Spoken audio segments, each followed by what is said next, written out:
Hello दोस्तों, students interest में आप सबका स्वागत है। आज हम लोग उत्तर भारत के राजपूत काल के कुछ वैसे महत्वपूर्ण प्रश्न देखेंगे जो आगामी आने वाले प्रतियोगिता परीक्षाओं के लिए अत्यंत महत्वपूर्ण है। तो चलिए देखते हैं आज के कुछ वैसे ही महत्वपूर्ण प्रश्न। ये रहा आपके लिए पहला प्रश्न। ब्लैक पैगोडा है। ब्लैक पैगोडा जो है वह कोणार्क का सूर्य मंदिर है। ये देखिए आपके फिगर में है, ये कोणार्क का सूर्य मंदिर है। इसका निर्माण हुआ था 1250 ईस्वी में। और किसने किया था? तो यह किया था नरसिंह देव ने। नरसिंह देव कौन किया था? नरसिंह देव। अच्छा, ये नरसिंह देव थे कौन? तो यह गंग वंश के शासक थे। किसके शासक थे? गंग वंश के शासक थे नरसिंह देव। उन्होंने ही 1250 ईस्वी में, कितना में? 1250 ईस्वी में इसका निर्माण कराया था। इसका निर्माण जो है यह ओडिशा यानी ओडिशा राज्य के कोणार्क नामक जगह पर किया था। तो इसीलिए इसका नाम पड़ गया कोणार्क का सूर्य मंदिर। ठीक है। अगला देखिए, राजस्थान के इतिहास का प्रणेता किसे कहा जाता है? तो राजस्थान के इतिहास का प्रणेता कहा जाता है कर्नल टाड को। अच्छा, कर्नल टाड कहाँ के थे? तो यह इंग्लैंड के थे। याद रखेंगे, यह कहाँ के थे? तो इंग्लैंड के थे। कर्नल टाड जो थे कहाँ के थे? तो इंग्लैंड के थे। यह 1817 से लेकर के और 1818 के बीच में पश्चिमी राजपूत राज्यों के पॉलिटिकल एजेंट बनकर आए थे। कहां पर आए थे? तो उदयपुर में आए थे। कहां पर? उदयपुर में। ठीक है।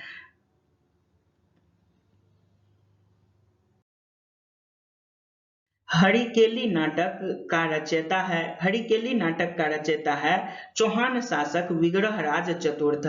और इसी का नाम है क्या? विसल देव। तो इसका आंसर है ए नंबर ऑप्शन, चौहान शासक विग्रहराज चतुर्थ जो है हरिकेली नाटक का रचयिता है।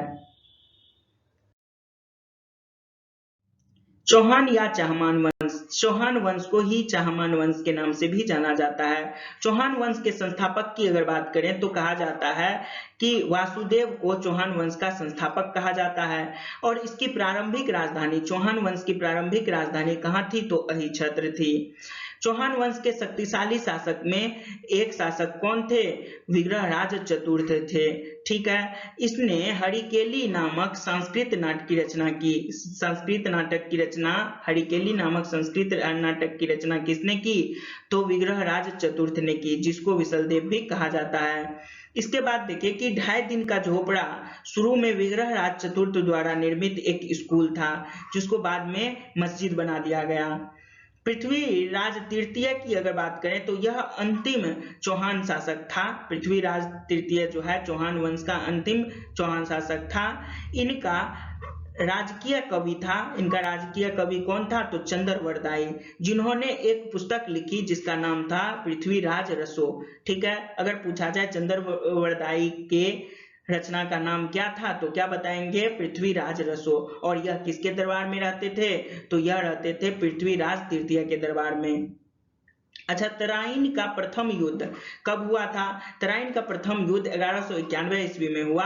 और इसमें गौरी को हराया था। किसने गौरी को हराकर जीत हासिल की?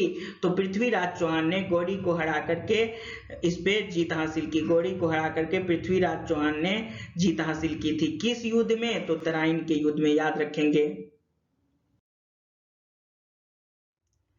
किस नाटक का कुछ अंश 2.5 दिन के झोपड़ा मस्जिद की दीवारों पर अंकित है? तो यह नाटक है हरिकेली। हरिकेली नाटक का कुछ अंश 2.5 दिन के झोपड़ा मस्जिद की दीवारों पर अंकित है। ये फिगर में देखिए, ये है 2.5 दिन का झोपड़ा। यह शुरू में स्कूल था, जिसको बाद में क्या कर दिया गया? मस्जिद बना दिया गया। रानी पद्मिनी का नाम अलादीन खिलजी की चित्तौड़ विजय से जोड़ा जाता है। उसके पति का क्या नाम है? तो उसके पति का नाम है राणा रतन सिंह। ये देख रहे हैं फिगर में, यह है चित्तौड़गढ़ का किला। ठीक है। रानी पद्मिनी के पिता का नाम था गंधर्व सेन और माता का क्या नाम था? तो चंपावती। विक्रमशिला शिक्षा केंद्र के संस्थापक का नाम है? तो इसका नाम है धर्मपाल। यह है फिगर में विक्रमशिला शिक्षा केंद्र। चलिए देखते हैं पाल वंश के कुछ अन्य महत्वपूर्ण प्रश्न को। देखिए, पाल वंश का अगर पूछा जाए संस्थापक कौन था तो क्या बताएंगे? गोपाल जो था पाल वंश का संस्थापक था। पाल वंश का राजधानी कहाँ था? तो मुंगेर। कहाँ था? मुंगेर जो है पाल वंश का राजधानी था। पाल शासक में बौद्ध धर्म का अनुयायी था। पाल शासक जो था बौद्ध धर्म का अनुयायी था। गोपाल उदंतपुरी विश्वविद्यालय की स्थापना की थी। अगर पूछा जाता है प्रश्न कि उदंतपुरी विश्वविद्यालय की स्थापना किन पाल शासक ने की, तो आप क्या जवाब देंगे? गोपाल। पाल वंश का सबसे महान शासक जो था वो था धर्मपाल। याद रखेंगे अगर पूछा जाए प्रश्न कि पाल वंश का सबसे महान शासक कौन था, तो धर्मपाल, जिसने विक्रमशिला विश्वविद्यालय की स्थापना की। जिसने विक्रमशिला विश्वविद्यालय की स्थापना की। ठीक है। कन्नौज का त्रिपक्षीय युद्ध की अगर बात करें तो इसमें पाल वंश, गुज्जर प्रतिहार वंश और राष्ट्रकूट वंश, ये तीनों वंश मिल करके ये युद्ध लड़ा था, कन्नौज का त्रिपक्षीय संघर्ष। ठीक है। कन्नौज का त्रिपक्षीय संघर्ष में कौन कौन भाग लिया था? तो पाल वंश, गुज्जर प्रतिहार वंश और राष्ट्रकूट वंश। उदंतपुरी का प्रसिद्ध बौद्ध मठ का निर्माण किसने कराया? तो यह कराया था देवपाल ने। याद रखेंगे कि उदंतपुरी का जो प्रसिद्ध बौद्ध मठ है उसका निर्माण कराया था देवपाल ने। निम्नलिखित में से किस मंदिर परिसर में एक भारी भरकम नंदी की मूर्ति है जिसे भारत की विशालतम नंदी मूर्ति माना जाता है? कंदरिया महादेव में यह मूर्ति है। ये देखिए फिगर में आपको कंदरिया महादेव का मंदिर दिया गया है। इसी मंदिर परिसर में नंदी की विशालतम प्रतिमा है। कंदरिया महादेव मंदिर की अगर बात करें तो यह किस राज्य में है? तो मध्य प्रदेश में है। कहाँ है? मध्य प्रदेश में। ठीक है। और इसका निर्माण कौन कराया था? तो इसका निर्माण कराया था चंदेल शासक थे। चंदेल शासक थे कौन? विद्याधर। कौन थे? विद्याधर थे। विद्याधर थे चंदेल शासक। इन्होंने ही जब गजनी पर विजय प्राप्त की थी तब एक विशाल महादेव का मंदिर बनाया जिसका नाम था कंदरिया महादेव मंदिर, है ना। और यह महादेव का मंदिर है। अगर पूछा जाए कि कंदरिया महादेव मंदिर कहाँ स्थित है तो आपका जवाब हो जाएगा मध्य प्रदेश में। और इसको कौन बनवाए थे?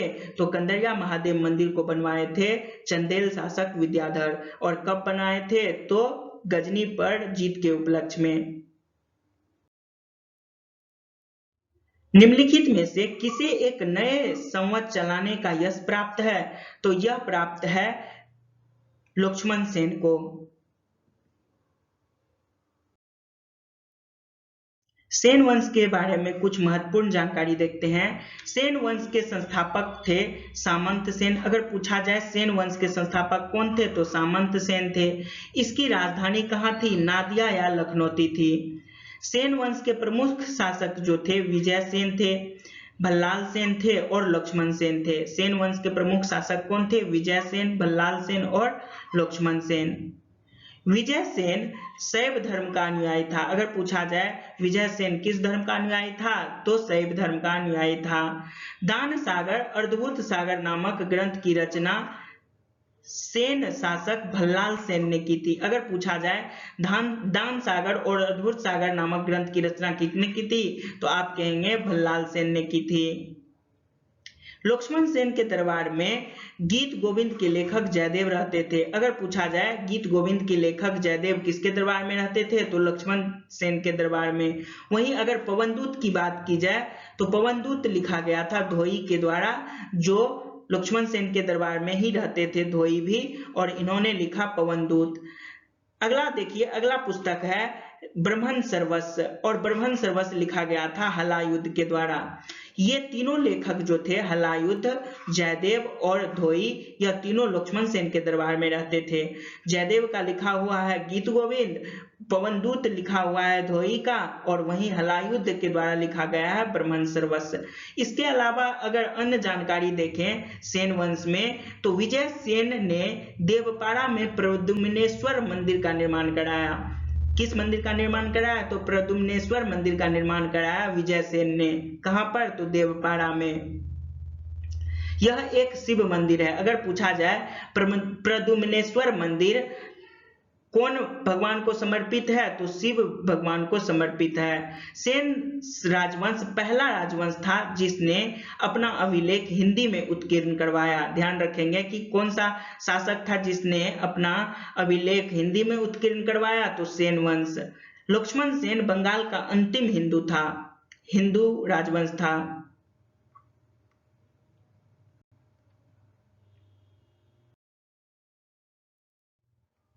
अगला देखिए, गीत गोविंद के रचनाकार जयदेव थे। किसकी सभा को अलंकृत करते थे? और यह किसकी सभा को अलंकृत करते थे? तो अभी बताया, यह लक्ष्मण सेन के दरबार में रहते थे। किसने सोमपुर महाविहार का निर्माण कराया? तो धर्मपाल ने सोमपुर महाविहार का निर्माण कराया। ये देख रहे हैं सोमपुर महाविहार, यही है। इसका निर्माण कौन कराया था? तो धर्मपाल ने। Thank you for watching the video. अगर आपको ये वीडियो पसंद आया हो तो कृपया इसे लाइक करें, और चैनल पर नए हैं तो चैनल को सब्सक्राइब कर लें। साथ ही नोटिफिकेशन बेल भी ऑन कर लें ताकि आगामी आने वाले वीडियोज की जानकारी आपको जल्द से जल्द मिल सके और आप उन वीडियोज को देखकर के भी लाभान्वित हो सकें। Thank you very much. Thank you for your time.